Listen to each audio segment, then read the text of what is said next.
Hello friends, कैसे हैं आप लोग। Friends, welcome to the UP triple S C PET courses, जिसमें कि हम लोग एमसीक्यू के थ्रू पूरा सिलेबस कवर करने की कोशिश कर रहे हैं। और फ्रेंड्स, ये जो वीडियो होगी ये थोड़ी सी लंबी होगी। पिछले 2 वीडियो में हमने सिंधु घाटी सभ्यता, वैदिक संस्कृति, बौद्ध धर्म, जैन धर्म, मौर्य वंश, गुप्त वंश, हर्षवर्धन, राजपूत काल, ये सारे टॉपिक्स मैं क्लियर कर रखा है मैंने पिछले 2 वीडियोस में। तो आपने अगर नहीं देखा है तो वापस जाके उसे ज़रूर देखें। उसमें बहुत ही अच्छी तरीके से बेसिक चीज़ें भी समझाई गई हैं। और जो मॉक टेस्ट की बात मैं कर रही हूँ तो वो mock test 40 question each videos में है। ठीक है, इस वीडियो में थोड़े एक्स्ट्रा क्वेश्चन आपको मे बी मिल सकते हैं। एंड कुछ एक्स्ट्रा इन्फॉर्मेशन भी है, क्योंकि जो सल्तनत काल है, मुग़ल साम्राज्य है, इन सब में कुछ एक्स्ट्रा चीज़ें हैं जो बताने के लिए। तो ये वीडियो थोड़ी लंबी हो सकती है। सो विदाउट वेस्टिंग टाइम हम लोग फर्दर टॉपिक पे मूव करते हैं। आज हम लोग सल्तनत काल, मुग़ल साम्राज्य, मराठा और ब्रिटिश राज, जो 1857 रिवोल्ट हुई है, उसके बारे में थोड़ा बहुत आपको थोड़े बहुत क्वेश्चंस मिल जाएंगे। और जो ब्रिटिश राज है, ब्रिटिश का जो पीरियड, टाइम पीरियड है, उसके बारे में थोड़ा बहुत आपको जानने को मिलेगा। ओके, तो फर्दर मूव करते हैं हम लोग टॉपिक पे। तो सबसे पहला टॉपिक है आज का हमारा, वो है सल्तनत काल। सबसे पहले जो आक्रमणकारी थे, मैंने पिछले वीडियो में भी ये क्वेश्चन करवाया था कि सबसे पहले आक्रमणकारी कौन थे। तो वो अरब थे और मोहम्मद बिन कासिम, अरब के मोहम्मद बिन कासिम ने सबसे पहले आक्रमण किया था, जिसने 712 में मुल्तान पर आक्रमण किया। और उस समय जो मुल्तान के राजा थे वो राजा दाहिर थे। आपको ये याद रखना है कि जिस टाइम मोहम्मद बिन कासिम ने मुल्तान पे अटैक किया था, मुल्तान पे आक्रमण किया था, उस टाइम वहाँ के राजा कौन थे? तो राजा दाहिर थे। ओके, महमूद गजनी जो थे, उन्होंने 1008 में नगरकोट पर हमला किया। और उन्होंने फिर से सोमनाथ मंदिर पर भी आक्रमण किया 1025 में। कुल मिला के महमूद गजनी ने अप्रॉक्स 17 टाइम्स लूटा है, ओके, इंडिया को। एंड उसके बाद फिर आए मोहम्मद गोरी के साथ राजा चौहान, पृथ्वीराज चौहान का तराइन का पहला युद्ध 1151 ईस्वी में हुआ है। फ्रेंड्स, मैं बिल्कुल डिटेल में नहीं जा रही हूँ। जो बेसिक चीज़ें हैं जो आपको जाननी चाहिए और एग्ज़ाम से रिलेटेड है, वो मैं करवा रही हूँ। क्योंकि अगर मैं पूरी हिस्ट्री करवाने बैठूँ तो फिर बहुत लंबा पीरियड चला जाएगा, बहुत लंबा टाइम खिंच जाएगा, और इतना लंबा टाइम आपके पास है नहीं। तो मेन पॉइंट्स बस हम लोग देख रहे हैं। ओके, तो तराइन का जो पहला युद्ध हुआ था, वो अगर आपसे पूछा जाए कि कब हुआ था, तो 1191 में हुआ था, 91 ईस्वी में। और किन के बीच में हुआ था? तो पृथ्वीराज चौहान और गौरी के बीच में हुआ था। ओके, जिसमें कि गौरी हार गए थे, मोहम्मद गौरी हार गया था। तराइन का जो दूसरा युद्ध हुआ है वो 1192 ईस्वी, और फिर से वही पृथ्वीराज चौहान जी के बीच और पृथ्वीराज चौहान और गौरी के बीच हुआ था, जिसमें कि गौरी जो है वो जीत गया और इस बार पृथ्वीराज चौहान जी हार गए थे। फिर यहाँ से अगर आप कह सकते हो कि जो मुस्लिम शासक थे उनकी नींव रखी गई, यहाँ से स्टार्टअप हुआ मुस्लिम राज का। ओके, चंदावर का युद्ध, अब एक और युद्ध है चंदावर का युद्ध। ये 1194 ईस्वी में जयचंद और गौरी के बीच में हुआ था। फ्रेंड्स, ये सब आपको याद रखना है। तराइन का पहला युद्ध कब हुआ था, किसके बीच में हुआ था, कौन जीता था। ओके, या फिर दूसरा युद्ध कब हुआ था, चंदावर का युद्ध कब हुआ था, किसके बीच हुआ था, ये सब आपको ध्यान में रखना है। मोहम्मद गौरी के 3 गुलाम थे। ओके, तो पहला कुतुबुद्दीन ऐबक, याल्दोज और कबूछा। ये जो कुतुबुद्दीन ऐबक है ना, आगे जाके फिर से यही जो है शासक बन जाता है। ठीक है, ओके।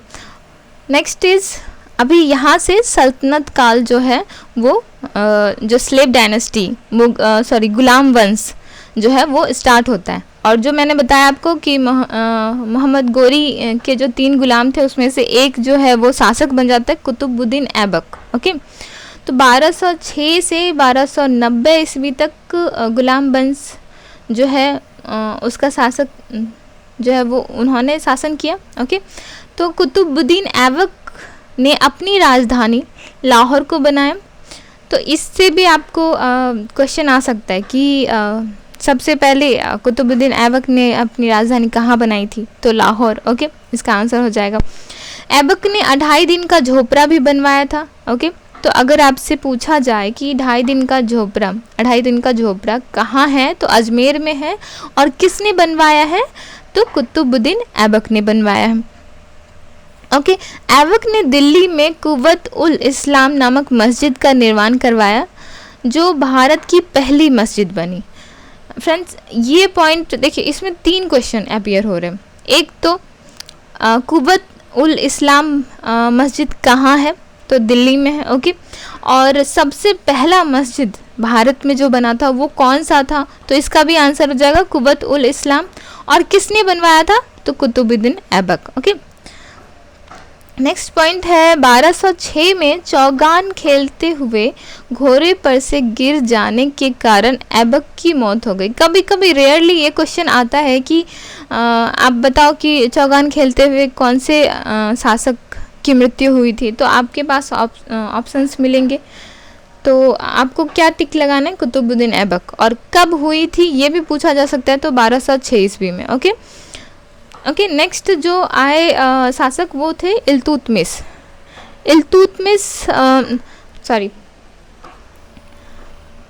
हाँ, जो कुतुबुद्दीन ऐबक थे उसके बाद जो रूलर आए थे वो आराम शाह थे, बट उसके कुछ ही 2-3 मंथ के बाद ही इल्तुतमिश ने उसकी हत्या कर दी और खुद गद्दी पर बैठ गए।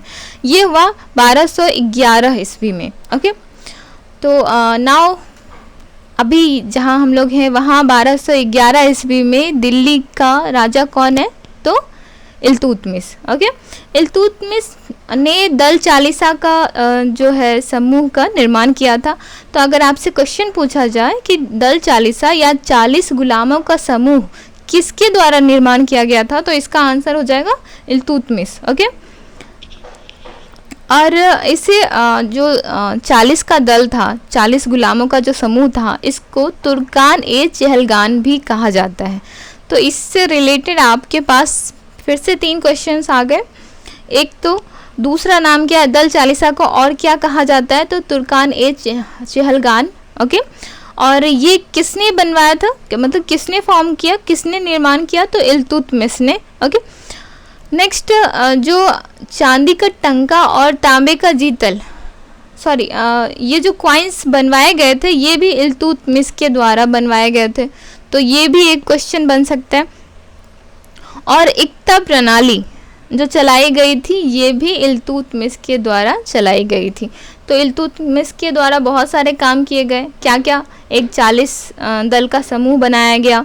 ओके, नेक्स्ट जो कॉइन्स थे वो टंका और जीतल, तांबे और चांदी के कॉइन्स चलाए गए थे। इक्ता प्रणाली चलाई गई।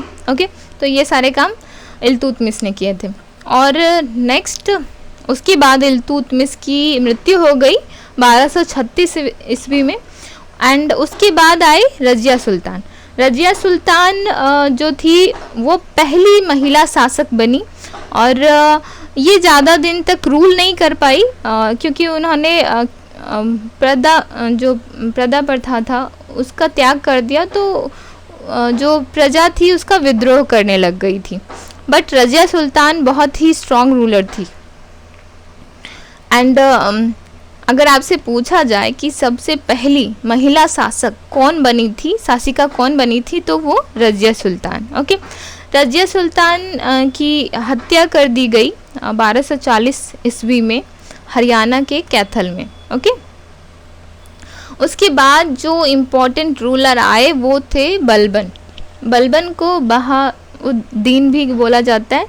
1286 ओके 1266 में बलबन दिल्ली की गद्दी पर बैठा। ओके, एंड उसके बाद से गुलाम वंश जो है बहुत अच्छे, मतलब बहुत स्ट्रॉन्ग रूलर उसके बाद नहीं आए गुलाम वंश में, और गुलाम वंश का अंतिम शासक बना शमसुद्दीन कैमूर्स। ओके, एंड गुलाम वंश की इस तरह से जो है वो खात्मा हुआ, और उसके बाद आई खिलजी वंश जो कि 1290 से 1320 ईस्वी तक रहा। उसके बाद तुगलक वंश आया 1320 से, जब खिलजी वंश ख़त्म हो चुका था तब 1320 से 1398 तक जो है तुगलक वंश चला, और इसके जो फाउंडर आप कह सकते हो या फिर संस्थापक कह सकते हो, ये गियासुद्दीन तुगलक थे।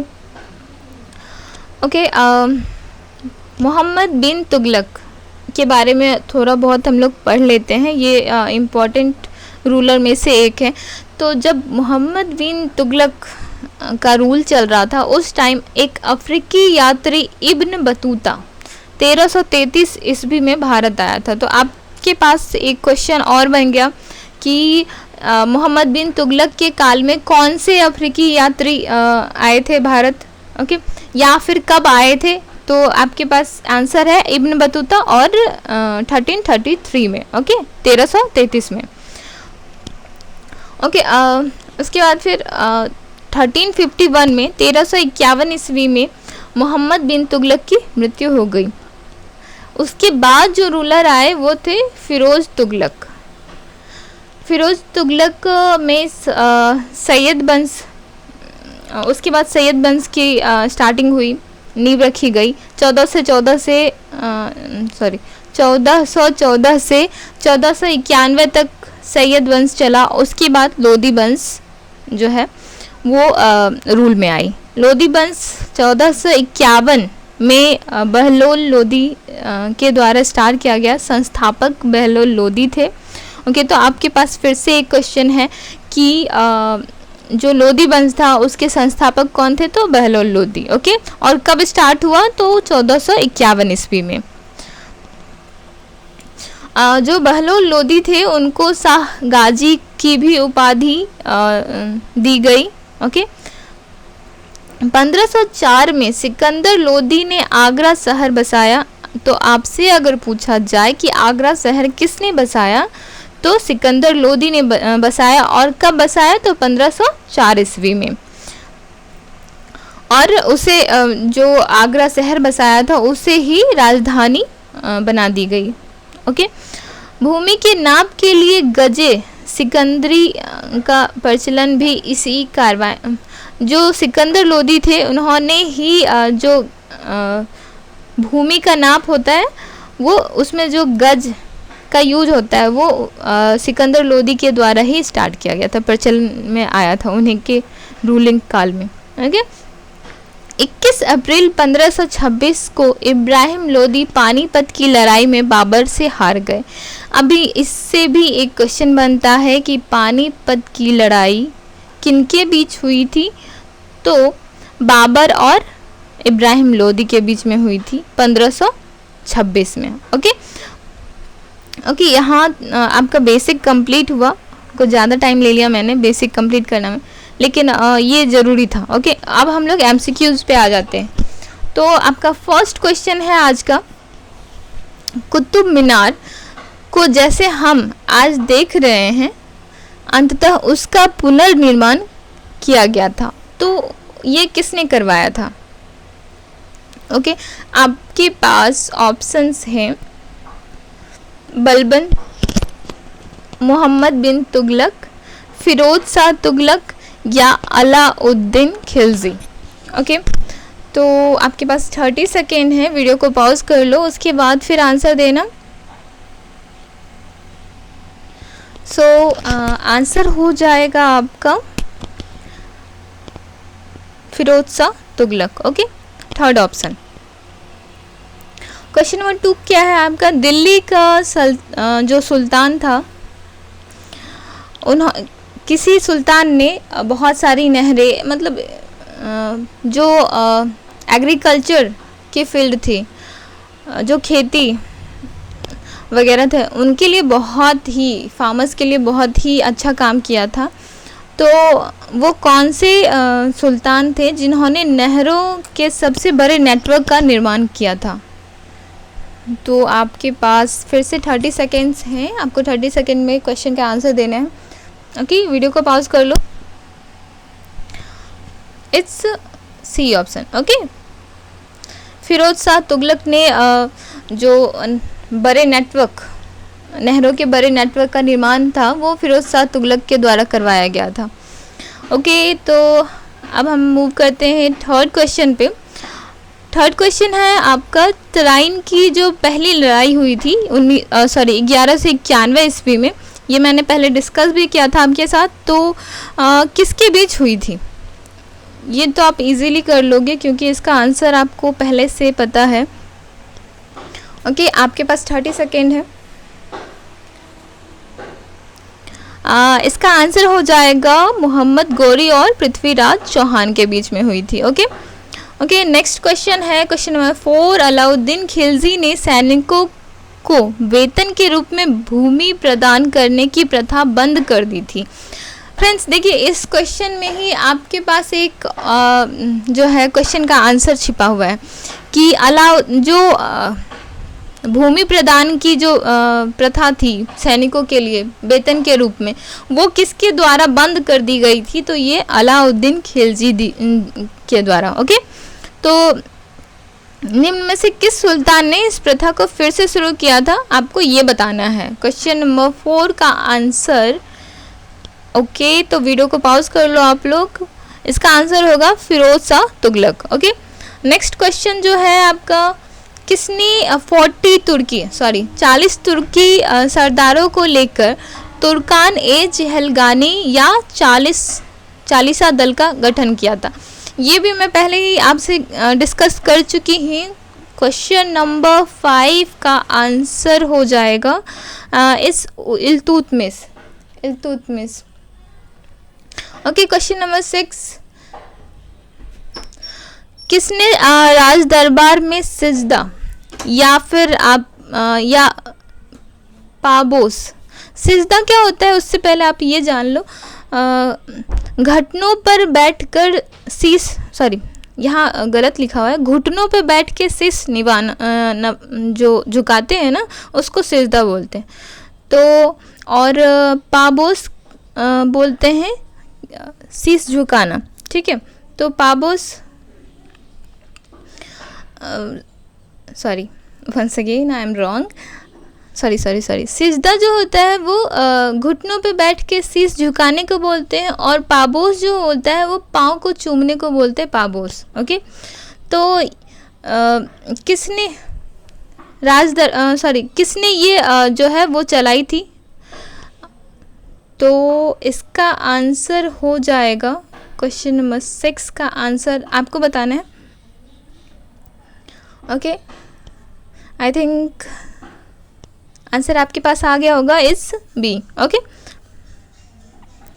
Okay, next is Mahmud Ghaznavi के भारत पर आक्रमण के समय भारत आए विद्वान अल ब्रूनी ने किस महत्वपूर्ण ग्रंथ की रचना की थी? आपको बताना है कि अल ब्रूनी ने कौन सी ग्रंथ लिखी थी।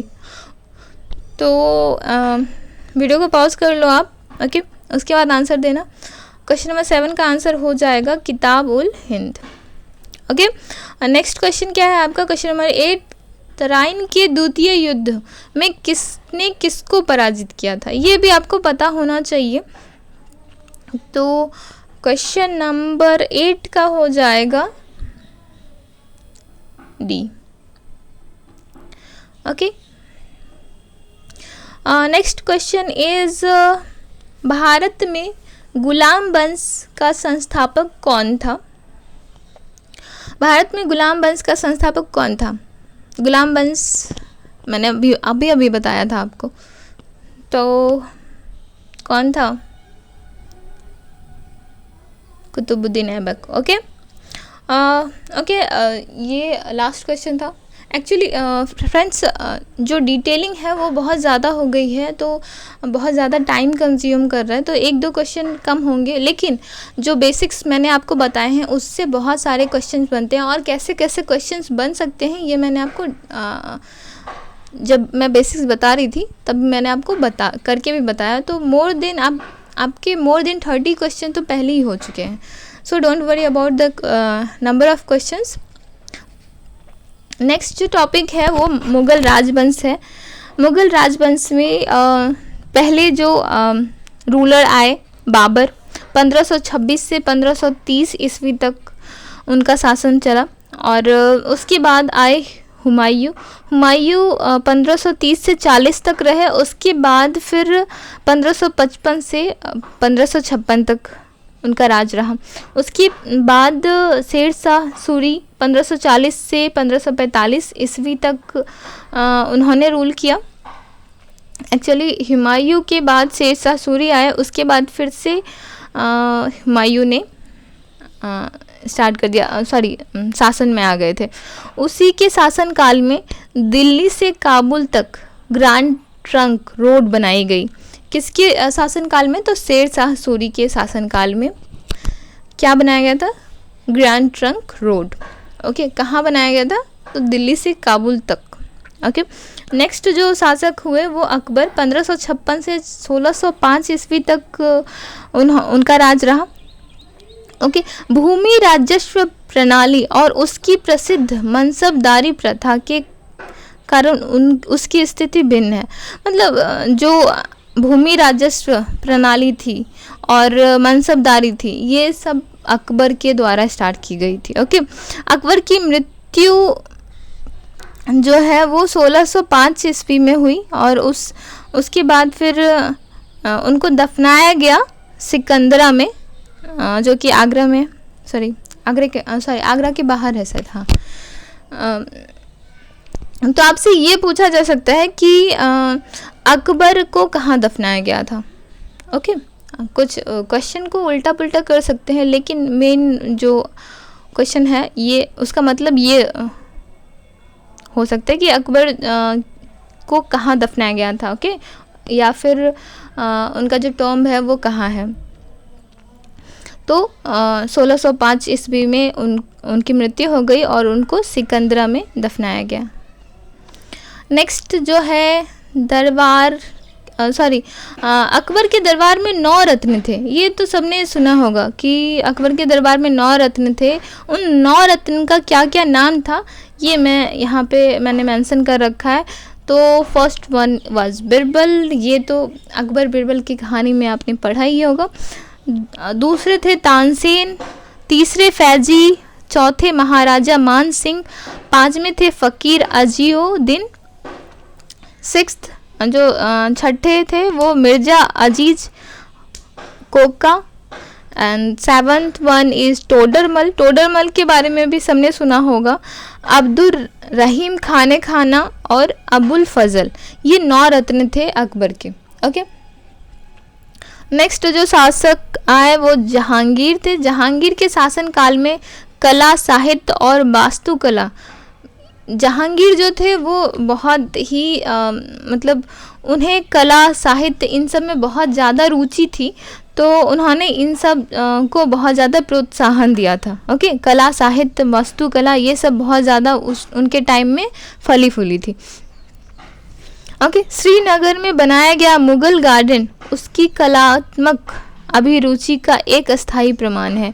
जो श्रीनगर में मुगल गार्डन बनाया गया है वो उनके द्वारा ही बनवाया गया था और उनकी मृत्यु 1627 ईस्वी में हो गई। ओके, वन मोर थिंग, अगर आपसे पूछा जाए कि कैप्टन हॉकिंस और सर थॉमस रो किसके दरबार में आए थे या फिर किसके रूलिंग के टाइम में आए थे, तो वो जहांगीर के रूलिंग के टाइम में आए थे उनके दरबार में। ओके, नेक्स्ट जो रूलर है वो शाहजहां है। जहांगीर के बाद उसके द्वितीय पुत्र खुर्रम ने 1628 में तख्त संभाला। ओके, खुर्रम ने शाहजहां के नाम से जो तख्त है वो ग्रह किया था। ओके, जो शाहजहां है उसका मतलब होता है दुनिया का राजा। ओके, लाल किला और जामा मस्जिद जो दिल्ली में स्थित है, दोनों इमारत जो है वो इनके द्वारा ही या फिर इनके टाइम का ही बना हुआ है। ओके, इनके द्वारा बनवाई गया।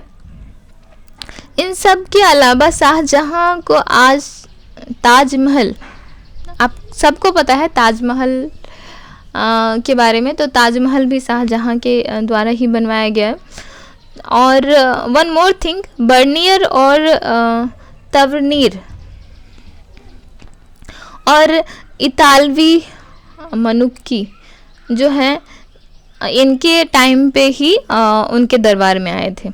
ओके, नेक्स्ट जो है वो है औरंगजेब। औरंगजेब 1658 ईस्वी में तख्त उन्होंने संभाला था और 1707 तक उन्होंने राज किया था।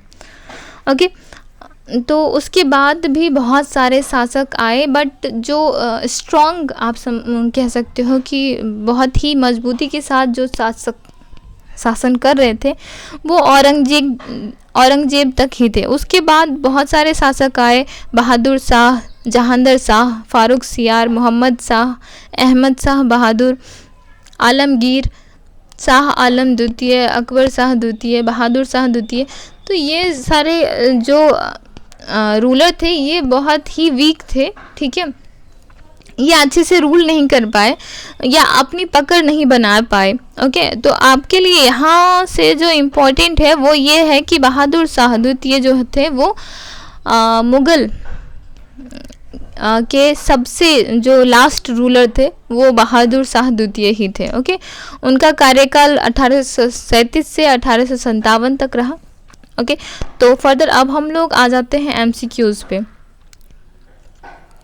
फ्रेंड्स, बहुत ही इम्पॉर्टेंट सेशन चल रहा है। प्लीज़ आप ये मत सोचना कि बहुत लंबा चल रहा है तो फिर चलो छोड़ के जाने तो बाद में देख लेंगे, बाद कभी नहीं आता। तो please be with me and जो भी एमसीक्यूज़ मैं करवा रही हूँ या जो भी सेशन मैं करवा रही हूँ ये बहुत ही इम्पॉर्टेंट होने वाला है अगर आप यूपी ट्रिपल एससी पेट के लिए अपीयर कर रहे हो तो। सो प्लीज़ हमारे साथ बने रहे। ओके, तो ओके, एमसीक्यूज़ पे आ जाते हैं। क्वेश्चन नंबर 1 है 1526 ईस्वी में बाबर ने किस वंश के शासक को परास्त कर मुगल साम्राज्य की नींव डाली थी? किस शासक को हराया था और मुगल वंश शुरू किया था, मुगल साम्राज्य शुरू किया था? तो ओके, आपके पास 30 सेकेंड्स हैं। आंसर क्या होगा इसका? ओके, लोधी वंश के शासक को हराया था। ओके, नेक्स्ट क्वेश्चन जो है क्वेश्चन नंबर 2 है पानीपत का प्रथम युद्ध कब हुआ था? तो ये मैंने पहले भी बता रखा है, अभी बताया था जब मैं डिटेल एक्सप्लेन कर रही थी। तो ओके, क्वेश्चन नंबर 2 का आंसर हो जाएगा 1526, 21 अप्रैल 1526। क्वेश्चन नंबर 3 है पानीपत की दूसरी लड़ाई कब हुई थी? तो 1556 में हुई थी और किन के बीच हुई थी? तो क्वेश्चन नंबर 3 का आंसर हो जाएगा, क्या होगा? अकबर और हेमू के बीच हुई थी। ओके, सॉरी, इसको मैं क्या है, इसको मैं डीप करना भूल गई। ओके, अभी आपको दिख रहा होगा। ओके, दिख रहा है। क्वेश्चन नंबर 4, यहाँ आपके पास 2 सूची है। ठीक है, एक जो है वो कहाँ युद्ध के नाम लिखे हुए हैं और आपके पास अगर जो डिटेल है आपने अगर पढ़ा होगा तो किसके बीच में हुई है, तो यहाँ पे सामने ये लिखा हुआ है कि कौन कौन इन्वॉल्व थे। ओके, तो हल्दी घाटी का युद्ध, बिलग्राम का युद्ध, खुसरो का विद्रोह और खानवा का युद्ध। आपको बताना है कि कौन से शासक या कौन से राजा इनमें इन्वॉल्व थे। तो क्वेश्चन नंबर 4 का आंसर, आप एक बार वीडियो को पॉज कर लो, उसके बाद आंसर देना। क्वेश्चन नंबर 4 का आंसर हो जाएगा बी। ओके, इट्स बेलग्राम का युद्ध जो है वो हल्दी घाटी का जो युद्ध है वो अकबर के द्वारा लड़ा गया था। बेलग्राम का जो युद्ध है वो हुमायूं के द्वारा। खुसरो का विद्रोह किसने किया था? तो जहांगीर ने। और खानवा का युद्ध जो है वो बाबर ने। ओके, नेक्स्ट क्वेश्चन क्या है? 5th क्वेश्चन आपको फिर से सूची मिलान करनी है। तो आपके पास एक तरफ तो ईस्वी ईयर दिया हुआ है और दूसरी तरफ डिफरेंट जो भी युद्ध हुए हैं या जो भी कार्य हुए हैं उसको आपको उसके ईयर से मिलाना है। ओके, तो क्वेश्चन नंबर 5, आप वीडियो को पॉज कर लो, अच्छे से क्वेश्चन देखो, पढ़ो और उसके बाद फिर आंसर बताओ। क्वेश्चन नंबर 5 का आंसर हो जाएगा okay, it's a, option A. वो कैसे? 1556 में अकबर का राज्यारोहण हुआ था। ओके, 1600 में ईस्ट इंडिया कंपनी का अधिकार पत्र प्रदान की गई थी, है ना। उसके बाद फिर इंडिया आई थी, ईस्ट इंडिया कंपनी, उसके बाद भारत आई थी, है ना। एंड उसके बाद फिर 1680 ईस्वी में क्या हुआ था? 1680 ईस्वी में शिवाजी का देहांत हो गया था और 1739 ईस्वी में नादिर शाह जो है उन्होंने दिल्ली पर कब्जा कर लिया था। ओके, नेक्स्ट क्वेश्चन नंबर 6 है। फ्रेंड्स, इसमें आपके 7 ही क्वेश्चन होंगे कि ठीक है, बहुत सारा डिटेल मैंने प्रोवाइड कर रखा है, 7 क्वेश्चन है यहाँ पे। ओके, पानीपत की तृतीय युद्ध, हल्दी घाटी का युद्ध, तराइन का द्वितीय युद्ध और असीरगढ़ का युद्ध कब हुआ था? तो मैच द फॉलोइंग है। पानीपत का तृतीय युद्ध कब हुआ था? पानीपत का तृतीय युद्ध 1761 में हुआ था। ओके, तो एक 2 हो जाएगा। एंड हाँ, एक ही तो आपको मैच कर लिया, एक मैच कर लिया आपने, हो गया, आंसर निकल गया। 6 का हो जाएगा 3rd। ओके, देख लिया आपने, कोई कन्फ्यूज़न नहीं है। कोई कन्फ्यूज़न हो तो कमेंट बॉक्स में कमेंट कर दे। ओके, नेक्स्ट जो है क्वेश्चन नंबर 7। क्वेश्चन नंबर 7 है, फिर से आपको मैच द फॉलोइंग करना है। तो सेम है क्या? रिपीट हो गया क्या क्वेश्चन? ओके, रिपीट हो गया, कोई बात नहीं। जैसा कि आपने देखा कि बहुत सारे डिटेल्स मैंने पहले ही करवा रखे हैं, तो don't worry about. Okay, questions कम नहीं हैं, मैंने ध्यान नहीं दिया, रिपीट हो गया क्वेश्चंस। ओके, नेक्स्ट जो है मराठा साम्राज्य। मराठा साम्राज्य के संस्थापक कौन थे? तो शिवाजी भोसले मराठा के जो संस्थापक थे। और कब से कब तक ये साम्राज्य चला? तो 1674 से 1818 तक चला। ओके, 1674 से 1818 तक ये चला। ओके, और अंतिम शासक कौन थे? प्रताप सिंह छत्रपति। राजधानी कहाँ कहाँ हुई? तो रायगढ़ किला, गिंगी, सतारा, पुणे मराठा। ओके, और सेकंड फाउंडर किसे माना जाता है? दूसरा संस्थापक किसे माना जाता है? तो बालाजी विश्वनाथ को माना जाता है। ये क्वेश्चन इम्पॉर्टेंट है, 1-2 बार क्वेश्चंस आ चुके हैं ये, ठीक है, तो ये भी ध्यान रखना है आपको। मराठा राज्य के प्रथम पेशवा, सबसे प्रथम पेशवा कौन थे? तो बालाजी विश्वनाथ मराठा। फ्रेंड्स, ये पेशवा का मतलब क्या हुआ? पेशवा का मतलब होता, उस टाइम पेशवा का मतलब प्रधानमंत्री से था, ठीक है। राज्य के अंतिम पेशवा, लास्ट पेशवा कौन रहे थे? बाजीराव पेशवा द्वितीय। और कौन सी लैंग्वेज वो यूज़ करते थे, तो मराठी और संस्कृत। ओके, तो अब हम लोग एमसीक्यूज पे आ जाते हैं। क्वेश्चन नंबर 1 है आपका, किसके शासनकाल में मराठा प्रमुख संभाजी की हत्या कर दी गई थी।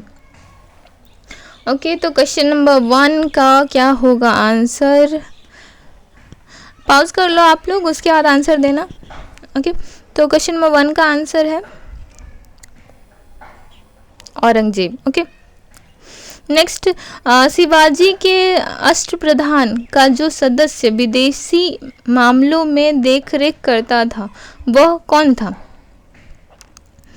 ओके, क्वेश्चन नंबर 2 का आंसर हो जाएगा सुमंत। ओके, नेक्स्ट क्वेश्चन है, चौथ मुगल क्षेत्रों की भूमि एवं पड़ोसी राज्यों की आय का चौथा हिस्सा होता था। ओके, तो आपको पता चल गया चौथ क्या होता है। ओके, अब इस कर को किस वंश के शासक ने वसूला, कौन से वंश के शासक ने वसूला था। ओके, तो क्वेश्चन नंबर 3 का आंसर क्या हो जाएगा, मराठा। ओके,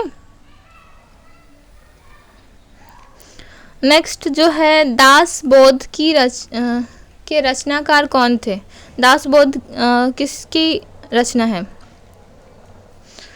तो क्वेश्चन नंबर 4 का आंसर हो जाएगा समर्थ रामदास। नेक्स्ट जो है, शिवाजी की भू राजस्व व्यवस्था के संदर्भ में क्या सत्य है। आपके पास बहुत सारे ऑप्शंस हैं, सॉरी बहुत सारे नहीं हैं, 4 ऑप्शंस हैं और आपको बताना है इनमें से कौन सा करेक्ट है। शिवाजी ने पहला तो है आपके पास उपयुक्त में सभी, तो अगर सभी हैं तो ठीक है, आप सभी को टिक कर लेना, मतलब ए को टिक कर लेना, और अगर इनमें से कोई है तो आप उसको टिक कर लेना। ठीक है, शिवाजी में जमींदारी एवं जागीरदारी का विरोध करते हुए रैयतबारी व्यवस्था को अपनाया था, ये सही है क्या। भू राजस्व की दर आरंभ में कुल उपज का 33% थी, जो बाद में बढ़ाकर 40% कर दी गई, ये सही है क्या। ओके, एंड नेक्स्ट जो है, शिवाजी ने रस्सी द्वारा माप के स्थान पर काठी एवं मानक छड़ी का प्रयोग का प्रचलन किया, तो इनमें से कौन सा सही है आपको बताना है। तो क्वेश्चन नंबर 5 का आंसर हो जाएगा बी। ओके, क्वेश्चन नंबर 6 है, सॉरी क्वेश्चन नंबर 5 का आंसर, क्वेश्चन नंबर 5 है ना, सही सभी हो जाएंगे, क्वेश्चन नंबर 5 का आंसर सभी हो जाएगा।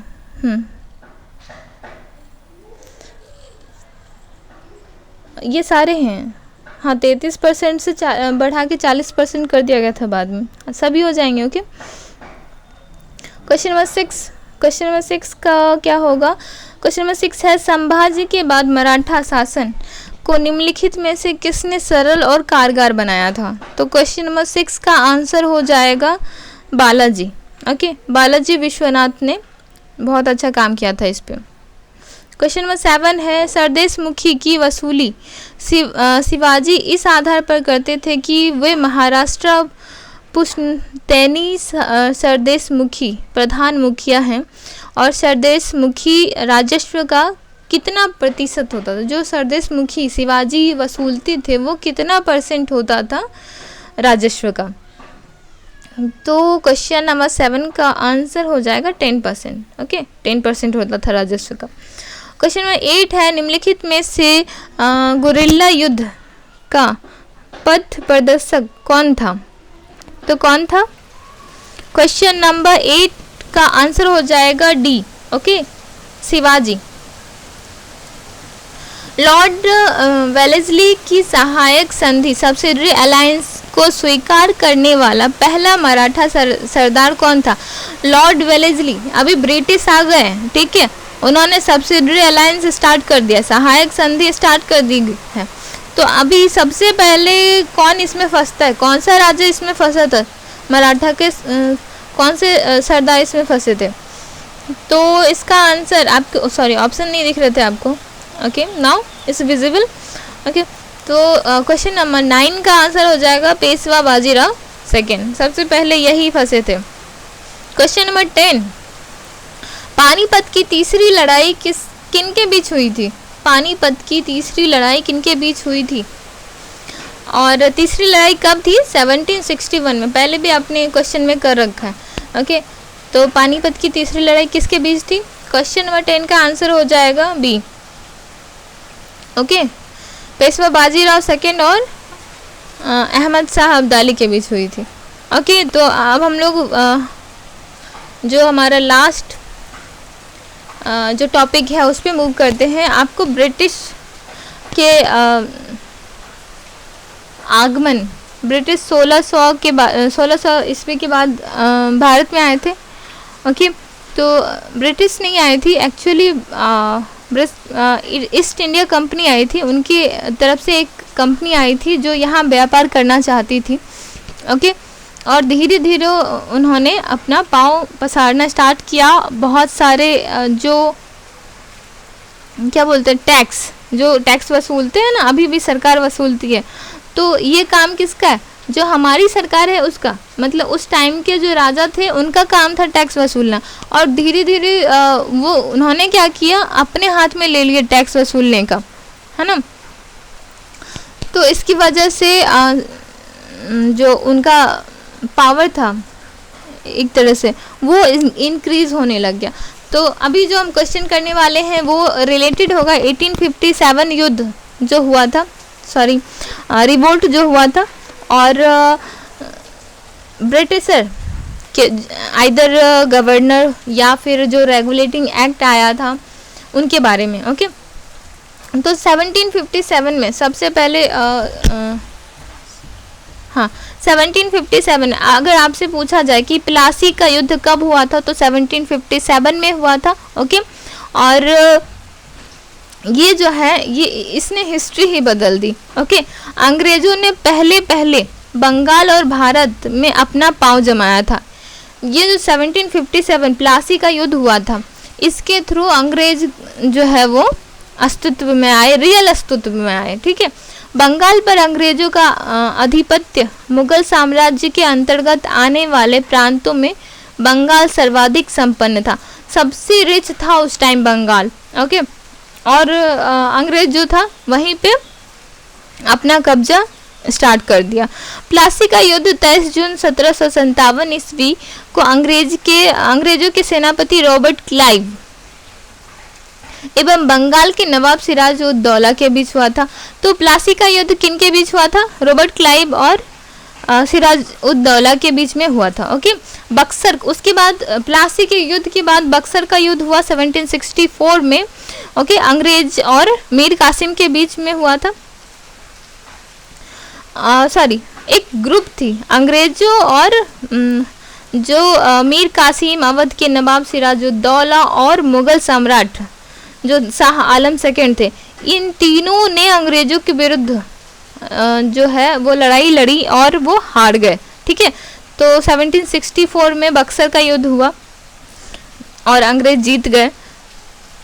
उसके बाद जो है कंपनी की जो पावर थी वो इंक्रीज होने लगी। उसको रेगुलेट करने के लिए जो ब्रिटिश के जो सरकार थी, ब्रिटिश की जो सरकार थी वो उन पे रेगुलेटिंग एक्ट उनके लिए लाना स्टार्ट कर दिया। तो सबसे पहला रेगुलेटिंग एक्ट कौन सा था, ये भी क्वेश्चन आ सकता है कि फर्स्ट रेगुलेटिंग एक्ट कौन सा था, तो 1773। ओके, और उसका उद्देश्य क्या था? तो कंपनी जो ईस्ट इंडिया कंपनी थी उसकी गतिविधियों को ब्रिटिश सरकार की निगरानी में लाना। Okay, that's it. इससे ज़्यादा अगर मैं बताने लग गई तो 1 घंटे से ज़्यादा उनका सेशन हो जाएगा एंड फिर आप लोग देखोगे नहीं। ओके, तो हम लोग MCQs पे आ जाते हैं। तो फर्स्ट क्वेश्चन है इससे रिलेटेड कि ब्रिटिश भारत के निम्नलिखित अधिनियम में से कौन सा अधिनियम बंगाल के गवर्नर जनरल को नामित करता है? कौन सा अधिनियम नामित करता है, कौन सा एक्ट नामित करता है? तो क्वेश्चन नंबर 1 का आंसर क्या हो जाएगा? अभी तो पढ़ा था 1773 रेगुलेटिंग एक्ट, इसके थ्रू बहुत सारे काम हुए।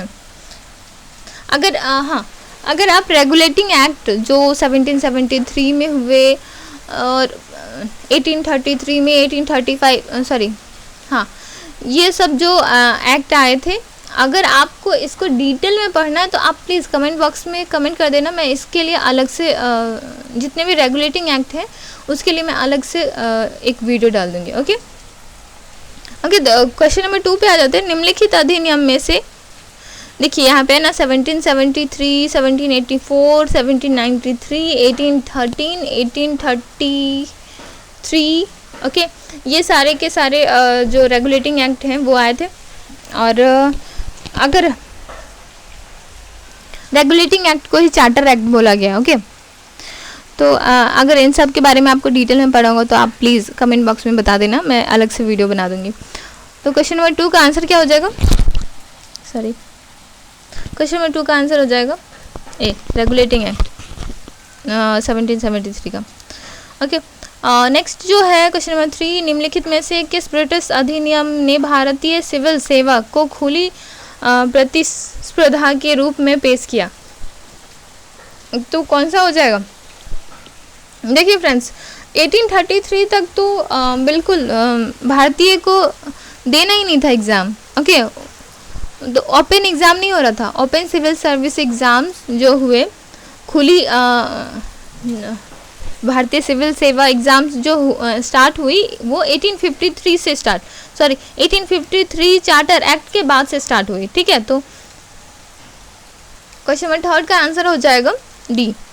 ओके, 33 में इसके बारे में बात की गई थी, लेकिन जो अपोजिशन, जो कंपनी थी, उन्होंने अपोज किया इसको।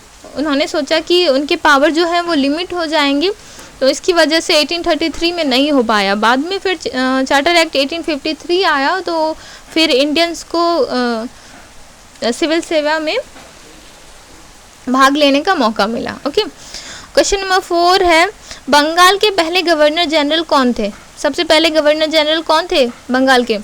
क्वेश्चन नंबर 4, ये बहुत ही इंपॉर्टेंट है, बहुत बार आ चुका है, तो ये होगा, ठीक है, Lord Warren Hasting. Question number 5, Jagdishpur के राजा कौन थे? ये 1857 के रिवोल्ट पे आ गए हम लोग, ठीक है। जगदीशपुर के राजा कौन थे? तो ऑप्शन हो जाएगा डी, क्वेश्चन नंबर 5 का। ओके, वह पहला भारतीय सिपाही कौन था जिसने चर्बी वाले कारतूस का प्रयोग करने से इनकार कर दिया था? देखो फ्रेंड्स, 1857 रिवोल्ट के बहुत सारे कारण थे, लेकिन स्टार्ट कहाँ से हुआ था? एक्चुअली में क्या हुआ, मंगल पांडे जो थे, सॉरी, ब्रिटिशर जो थे वो पिग और काव के चमड़ी को यूज़ कर रहे थे कारतूस के ऊपर, ठीक है। तो जो मुस्लिम भाई हैं हमारे, वो उन्हें पिग जो है उनके मांस वो वर्जित हैं, और जो हमारे हिंदू भाई हैं या जो हिंदू हैं वो गाय को भगवान मानते, ठीक है। तो उनके मांस को मुंह में कैसे ले सकते थे? तो इसकी वजह से भारी विरोध जो है वो स्टार्ट हुए। बट उससे पहले भी बहुत सारे छोटे छोटे ऐसे कारण थे, किसानों को उनका हक नहीं मिल रहा था, बहुत सारे ऐसे कारण थे, ठीक है। बट ये जो है ना, ये एक पिन पॉइंट बना, ओके, कि चर्बी लगी कारतूस उन्होंने अवेलेबल करवा दी और वो फिर से विद्रोह पे उतर आए। तो कौन थे ये? क्वेश्चन नंबर 7 का क्या हो जाएगा आंसर? ए, मंगल पांडे। ये आप सबको पता होगा I think. Okay, question number 8 है फ्रेंड्स, ख़त्म ही होने वाला है, don't worry about. And okay, 1850 question number 8 का, 1857 के विद्रोह के समय भारत का गवर्नर जनरल कौन था? तो कौन था भारत का गवर्नर जनरल 1857 विद्रोह के टाइम पे? तो हो जाएगा क्वेश्चन नंबर 8 का answer Lord Canning. Okay, next है क्वेश्चन नंबर 9। आपको सूची मिलान करनी है, सॉरी क्वेश्चन नंबर नहीं ये बात। तो क्वेश्चन नंबर 9 का क्या होगा आंसर? आप वीडियो को पॉज कर ले, उसके बाद मिलान करके उसके बाद आंसर दें। तभी यहाँ पे हम लोग कर लेते हैं। क्वेश्चन नंबर 9 का आंसर हो जाएगा A. Okay, Meerut Kadam Singh, Delhi Bahadur Shah second, क्योंकि वहाँ के रूलर ही थे वो बहादुर शाह सेकेंड, और वहीं से स्टार्ट भी हुआ था। दिल्ली में ही जो मंगल पांडे और उनकी ग्रुप थी वो दिल्ली जाके पहले दिल्ली पे कब्जा किया था उन्होंने, उसके बाद फिर बहादुर शाह सेकेंड को राजा घोषित करके उसके बाद स्टार्ट किया था फुल रिवोल्ट। ओके, उसके बाद हरियाणा में राव तुलाराम और बरेली में खान बहादुर खां। ओके, क्वेश्चन नंबर 10 है, ये लास्ट क्वेश्चन है आज का हमारा। क्वेश्चन नंबर 10 है, सूची 1 और सूची 2 को आपको मिलाना है। क्षेत्र दिया हुआ है और किसके नेतृत्व में जो 1857 का रिवोल्ट हुआ था वो किसके नेतृत्व में हुआ था ये बताना है आपको। तो क्वेश्चन आप पॉज कर ले वीडियो को, उसके बाद क्वेश्चन का आंसर दे। सो क्वेश्चन नंबर 10 का आंसर हो जाएगा A, sorry let me select the pen. Question number 10 का आंसर हो जाएगा ए। ओके, कल्पी तात्या टोपे के हाथ में था। ओके, इलाहाबाद जो था वो लियाकत अली जी के पास था। फैज़ाबाद में जो नेतृत्व कर रहे थे वो मौलवी अहमदुल्ला कर रहे थे, और जगदीशपुर कुंवर सिंह के पास था, ये तो आपको पता ही है। ओके, दैट्स इट, आज के लिए इतना ही काफ़ी हो गया। तो फ्रेंड्स, अगर आप लास्ट तक देख रहे हो तो thanks for watching and please like share and subscribe. और ज़्यादा कुछ नहीं बोलना है, नहीं तो 1 घंटे से ज़्यादा की वीडियो हो जाएगी।